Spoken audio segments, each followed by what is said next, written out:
Baik, assalamualaikum warahmatullahi wabarakatuh. Ketemu lagi dengan saya Parwais buat kendaraan. Sebelum video ini saya mulai, saya mau mengucapkan dulu izin mohon maaf lahir dan batin kepada teman-teman semuanya yang sedang merayakan Hari Raya Idul Fitri 1442 ini.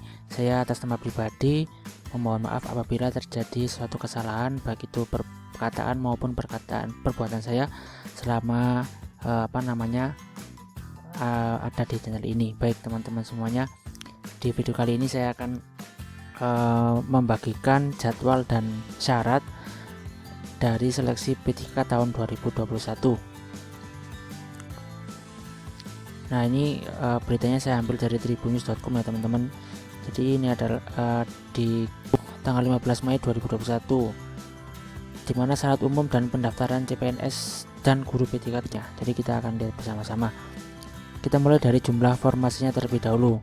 Jadi untuk jumlah formasinya secara keseluruhan CPNS dan P3K adalah sebagai berikut, yaitu SSCASN yang dikelola oleh Badan Pegawaian Nasional sebagai panitia seleksi penerimaan nasional. Jadi bukan sekarang ya, mulai dari kemarin itu memang yang mengelola adalah BKN. Nah, diketahui kebutuhan ASN tahun 2021 ini sebanyak 1.275.384 secara keseluruhan, termasuk kebutuhan untuk P3K guru dan non-guru. Jumlah tersebut terbagi menjadi berbagai jenis, yaitu instansi pemerintahan pusat sebanyak 83.669 dan instansi pemerintahan daerah sekitar 1.191.718.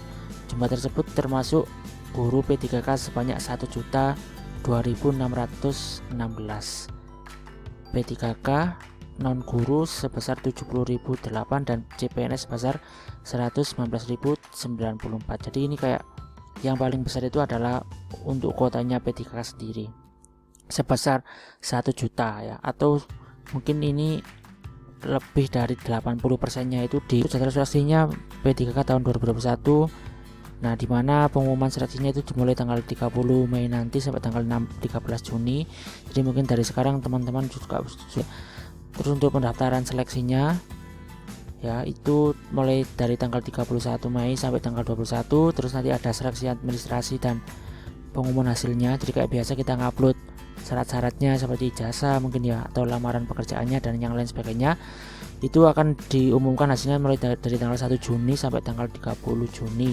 Terus nanti ada masa sanggah tanggal 1 Juni sampai tanggal 11 tanggal 1 Juli sampai tanggal 11 Juli. Jadi kayak misalkan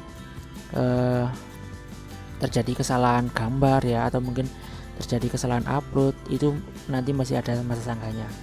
Kayak misalkan syarat kita udah benar tapi ternyata kita nggak lolos, itu bisa kita mengupload ulang dengan adanya masa sanggah ini. Terus untuk pelaksanaan SKD-nya seperti biasa melalui chat BKN, yaitu tanggal sekitar bulan Juli sampai dengan Desember ya. Oh ya teman-teman ya, jadi nanti ini jadwalnya cuman perkiraan aja, ini masih sangat bergantung sekali dengan kebijakan pemerintah mengenai penanganan COVID-19. Jadi mungkin aja nanti akan molor atau mungkin akan berbeda dengan tahun-tahun yang sebelumnya, karena ya kita tahu sendiri lah karena masih ada COVID gitu ya. Terus nanti ada seleksi kompetensi P3K non guru, terus nanti ada seleksi kompetensi P3K guru. Tes satunya itu sekitar bulan Agustus, terus tes 2-nya sekitar bulan Oktober, dan tes yang ketiganya sekitar bulan Desember. Jadi ini untuk yang Agustus dikhususkan untuk guru-guru K2 dan guru-guru yang mengajar di sekolah negeri.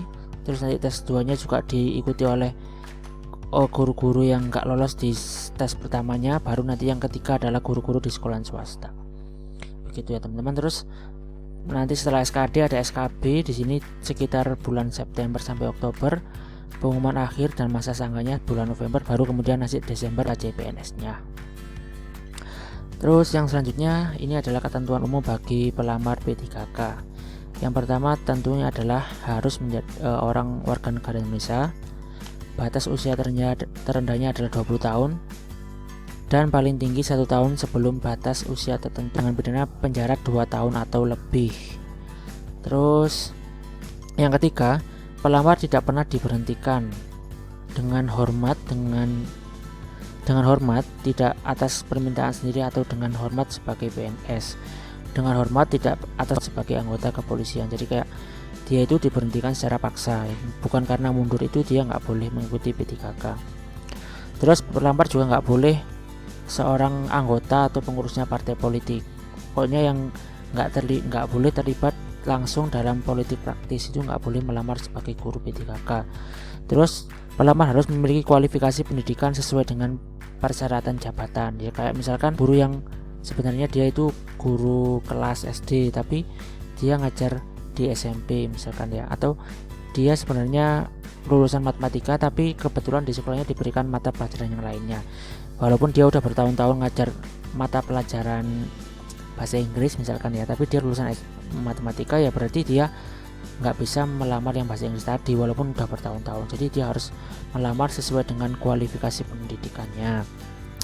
Terus yang keenam, pelamar memiliki kompetensi yang dibuktikan dengan sertifikasi keahlian tertentu yang masih berlaku. Jadi ini tuh juga dibuka kesempatan untuk guru-guru yang sudah mempunyai sertifikasi ya, atau guru-guru yang sudah lulus PPG itu nanti ada kolomnya tersendiri ya.